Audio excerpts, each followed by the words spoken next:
uyu munsi tugiye kurebera hamwe ibigendanye na sauna.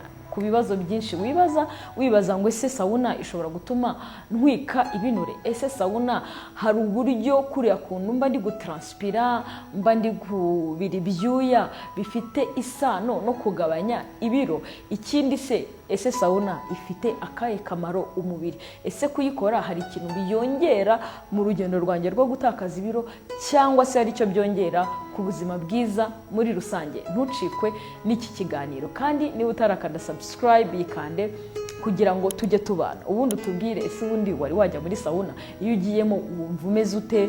Wiyumva gute? Bikugendekera bite? Hari abageramo bakumva ngo babuze umwuka, bakumva umutima uri gutera cyane. Uyu munsi rero tugiye kurebera hamwe ubundi iyo umuntu ari muri sauna umubiri we urespondinga gute, umubiri we ubyakira gute. Ikindi, ese bifite isano no gutakaza ibiro?